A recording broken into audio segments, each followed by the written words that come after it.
Sorteio da Sul-Americana põe Fluminense num grupo bem difícil. É sobre isso, a análise do grupo do Fluminense, esse vídeo de hoje, logo depois da vinheta.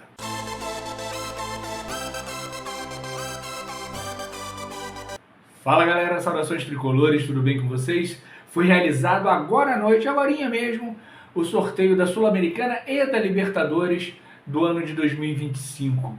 E o grupo do Fluminense na Sul-Americana eu considero como o pior grupo.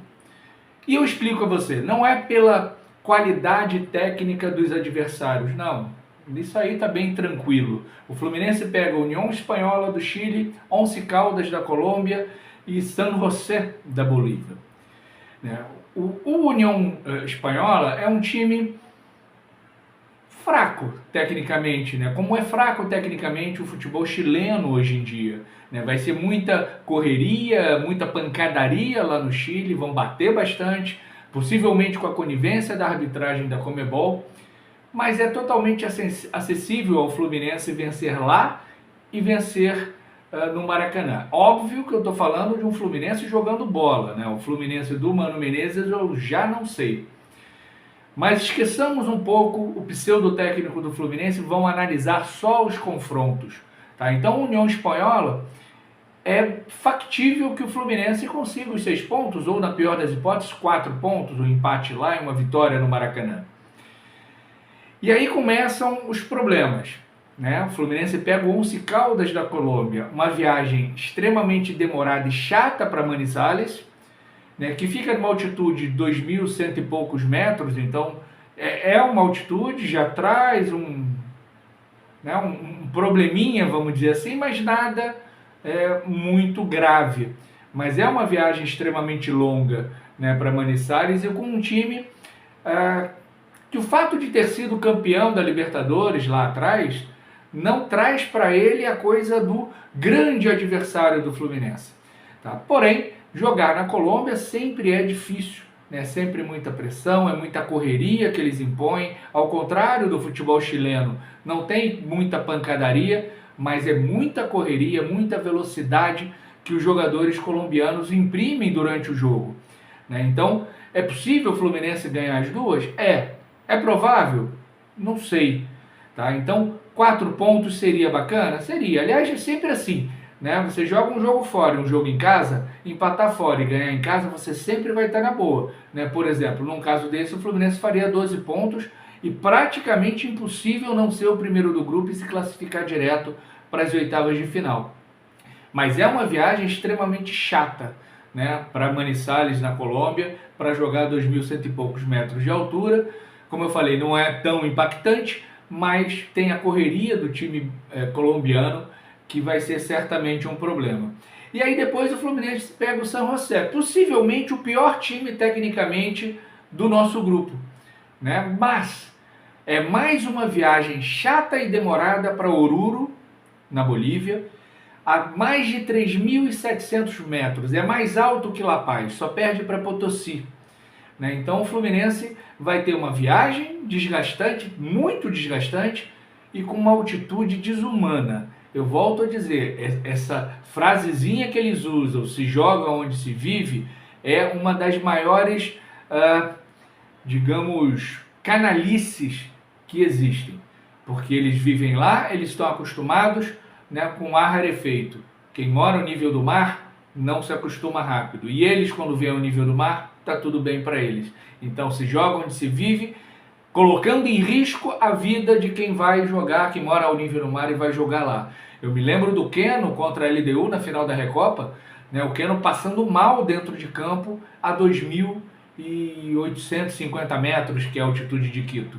Imagina 3.700 metros. O que eu faria como técnico foi o que o Fluminense fez na Libertadores contra o The Strongest, a 3.600, que é a altitude de La Paz.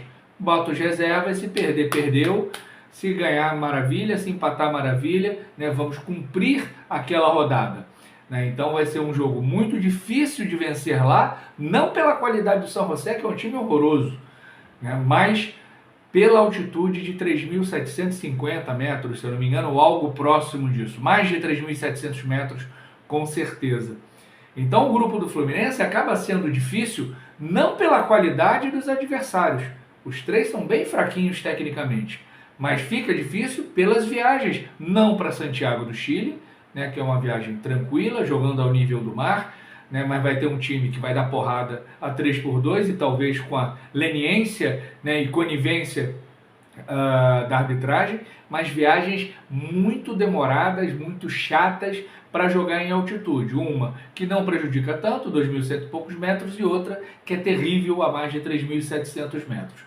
Para além disso, e agora sim, falando somente de Fluminense e não dos confrontos, o Fluminense precisa jogar bola, coisa que só fez contra o Águia de Marabá. E aí vou sempre lembrar, era o Águia de Marabá, não era um time, né, capaz de oferecer resistência ao Fluminense, ao Botafogo, ao Vasco, ao Flamengo, um time extremamente fraco, que talvez um time da universidade onde eu trabalho, né, fizesse um jogo duro, talvez até ganhasse deles. É quase um time de várzea, né, o querido Águia de Marabá.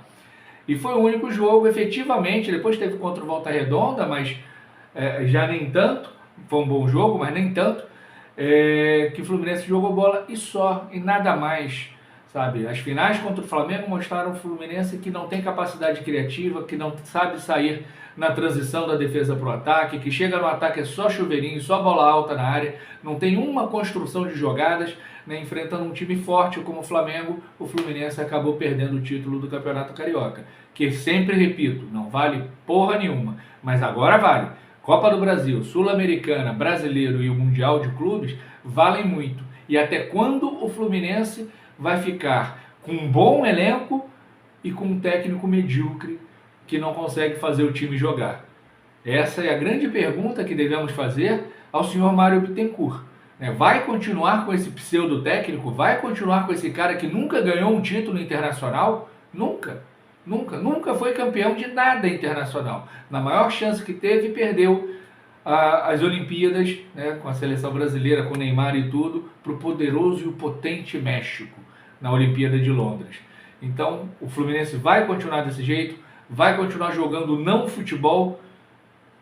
Se for assim, vai ficar ainda mais difícil o Fluminense se classificar direto para as oitavas de final. Lembrando que é grupo de 4, o primeiro se classifica direto para as oitavas, o segundo vai jogar um playoff contra quem cair da Libertadores, terceiro e quarto voltam para casa eliminados, não vão ter mais o que fazer na Sul-Americana. É um torneio extremamente importante, né? Um torneio que com um bom técnico fazendo o time do Fluminense jogar bola é um torneio viável, né? Acho que Fluminense, principalmente Fluminense e Atlético Mineiro são os grandes favoritos, né? Depois eu acho que o Cruzeiro, né, são os grandes favoritos a esse título da Sul-Americana. Óbvio que você tem que ver quem vai descer da Libertadores para a Sul-Americana, mas normalmente quem desce, né, daquele jeito, né, eliminado da Libertadores, que era o torneio principal, e aí vai jogar uma Sul-Americana, a gente não sabe com qual motivação. Então Fluminense, Atlético Mineiro, e acho que o Cruzeiro ali são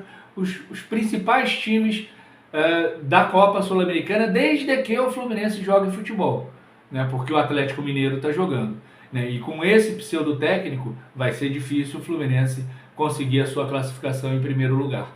Então é isso, galera. Fluminense, União Espanhola, Once Caldas e San José, o GV San José de Oruro, na Bolívia. Viagens, altitudes, um desafio imenso, e eu espero que essas 2 semanas que o Fluminense tem para se preparar para o jogo contra o Fortaleza, na estreia do Campeonato Brasileiro, lá em Fortaleza, né, o Fluminense consiga desenvolver alguma coisa. Se não pelo incapaz do nosso técnico, pelo elenco, né, que possa fazer com que o Fluminense crie situações de gol, né, crie jogadas, saia na transição, não fique só em chutão e chuveirinho, porque se ficar desse jeito, a gente vai ter um 2025 tenebroso e vamos querer a saída do Mano Menezes e desesperadamente pedir por um feliz 2026.